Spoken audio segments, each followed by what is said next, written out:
A small golden bell above the door jingles softly, signaling the arrival of a customer at the bar. Behind the counter, the bartender clicks a shaker closed with a sharp clack, glancing up.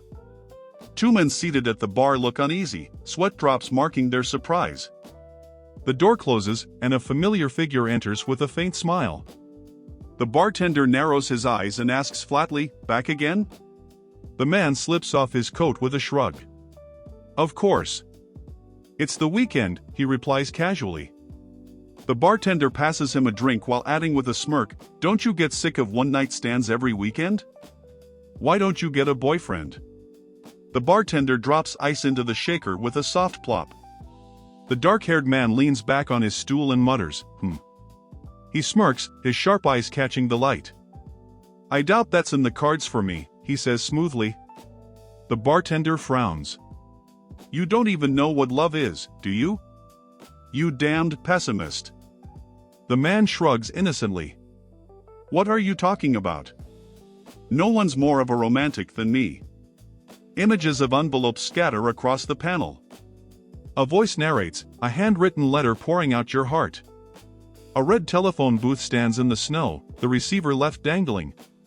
The words continue, or a payphone with the receiver left off the hook. A silhouette of two figures embraces under the glow of the sun, framed by trees.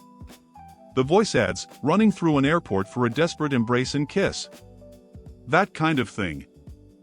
Dark-haired man chuckles, leaning against his hand. "I love those kinds of romance movies," he admits with a carefree grin. The bartender shakes his head, unimpressed. "Just because you like those things doesn't make you a romantic." The man protests, "Come on," while the sound of scribbling fills the background. A folded slip of paper is pushed across the counter with a soft slide. The bartender glances down, his eyes widening in surprise. The note drifts into view, glowing faintly in the bar's dim light. "A martini for the gentleman to my left." The bartender sighs and mutters, "You're such a scumbag." The man only smirks, his eyes sharp and amused as he glances sideways, already plotting. The scene fades out. A narration cuts in, there are rumors about Sohno. A young man with soft brown hair looks to the side nervously, sweat forming on his temple. In a classroom, another figure rests his head on his arms, appearing bored. The narrator continues, rumors that he leads people on. The brown-haired boy stares at him, thoughtful. As the class continues, the narration concludes, people probably just say that because he's tall, handsome, and single. Not that it has anything to do with me. In his notebook, eyes focused as his pen glides across the page.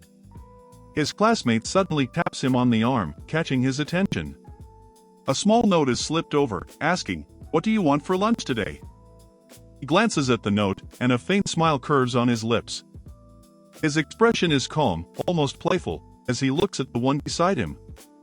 The other student studies him in silence, watching carefully, as if weighing the truth behind all the rumors. A memory flows in. "I started hanging out with Sohno when I returned to school after my leave of absence."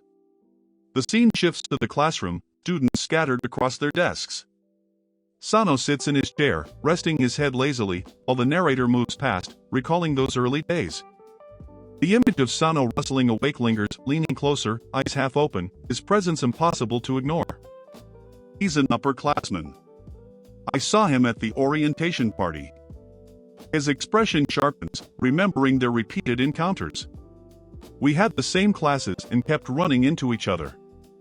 The voice continues, since we were both returning students, we just sort of fell into eating together. The professor closes his book and announces that class is over. Students begin packing up, and one of them calls out to Yi-gyung, catching his attention. His friend smiles and says with confidence, "I'll pay. Let's go." Yi-gyung looks a little surprised. With a grin, a friend flashes a sleek black card, the edge glinting in the light. Soon after, the table fills with food, Sohno's choice of bowls of stew and rice neatly arranged. Another spread of dishes appears, Yi-gyung's choice this time. Sohno asks curiously, "But don't you tutor? Why are you suddenly broke?" Yi-gyung answers calmly, "Oh, I do. Just had an unexpected big expense come up." He explains further while eating, my landlord suddenly begged me to move out. I need to find a new place, and with the timing being so bad, it's probably going to cost me a fortune. The two sit in silence for a moment, eating quietly. Then Sohno suddenly suggests, why don't you move in with me? I'll give you a deal on rent. Yi-kyung freezes, shocked by the unexpected offer. It's a little far from campus, but the commute is manageable. Okay. Oh, but I do bring people over to spend the night pretty often. If that sort of thing makes you uncomfortable, it might be hard for us to live together. You don't even let anyone from school crash at your place. He looked across the table, silent but smiling faintly. Thinking, though the rumors must be true to some extent. Thinking, but what does that have to do with me? I'm totally fine with it. Smirking, all right. I'll send you the address and passcode. Move your stuff in whenever. Thinking, we'll keep to our own rooms anyway, so it should be fine. A warm smile spreads across his face, bright and genuine, as he beams with gratitude. Thank you so much, he says, his voice carrying both relief and hope. The sunlight pours down gently over the rooftops, a soft halo of rainbow light filling the sky. Inside, a young man stands at the entrance of his new place, holding a cardboard box in his arms. Wow, he mutters in awe, eyes wide as he takes in his surroundings. His thoughts race. He's only charging me 400,000 won for a place like this? The disbelief is clear on his face as he steps inside. The other man gestures toward one of the doors. You can use this room here, he says casually.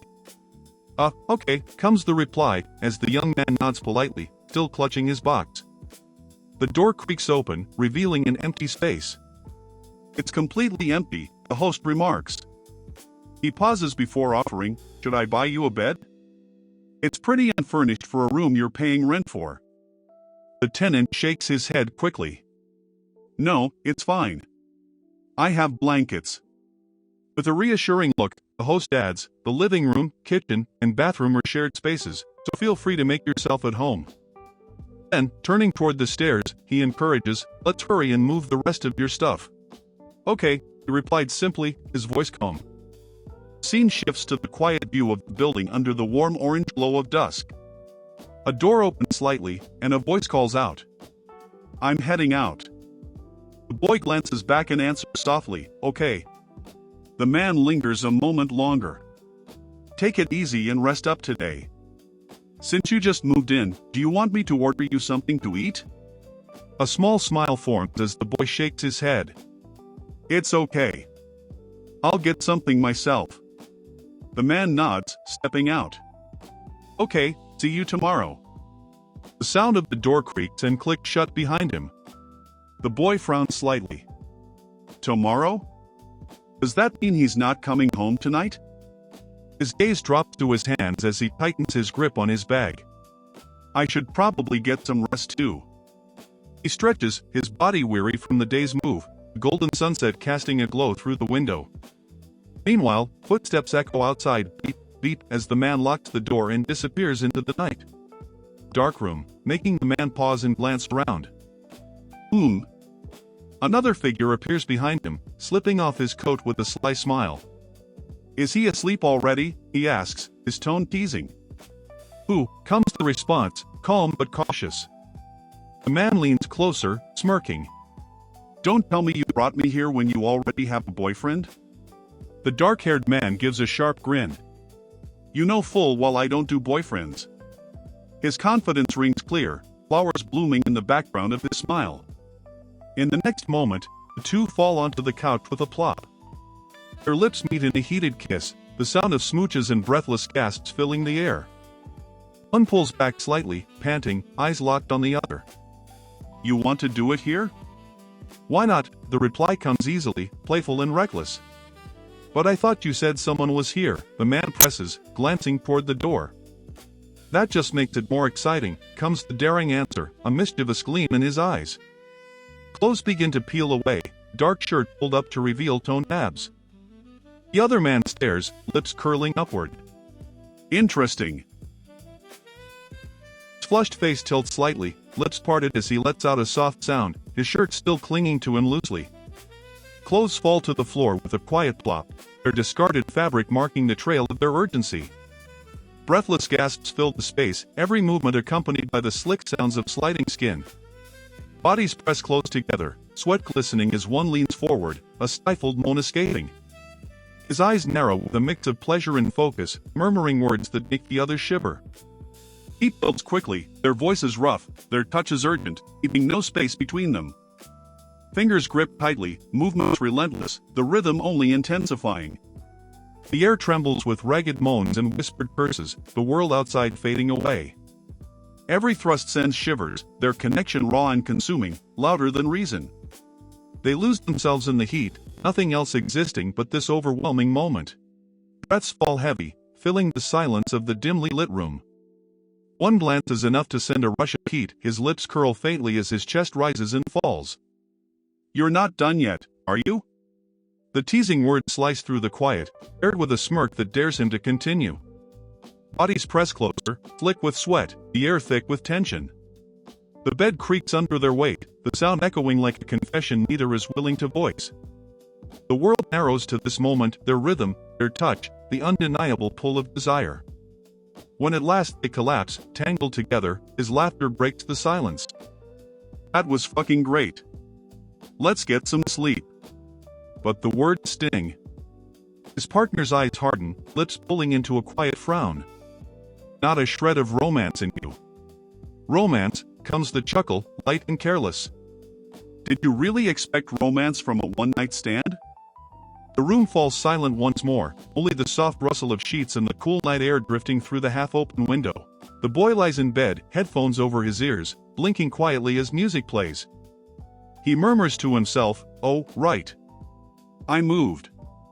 Sitting up, he rubs his head, thinking, "I wonder why I woke up. Must be the change in environment. I'll get some water." Yawning, he pulls off his headphones and steps out of bed. The floor creaks beneath his feet. Walking down the hallway, he suddenly pauses.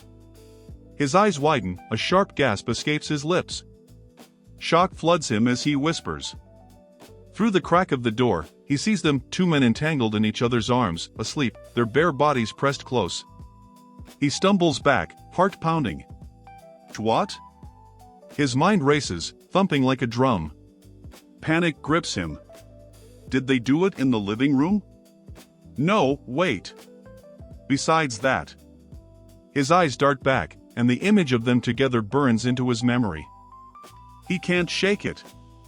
Is Sohno gay? The thought flashes across his mind, leaving him stunned in silence. His hand instinctively rises, brushing his lips as his cheeks heat up. His heart races, confusion mixing with something he doesn't want to name.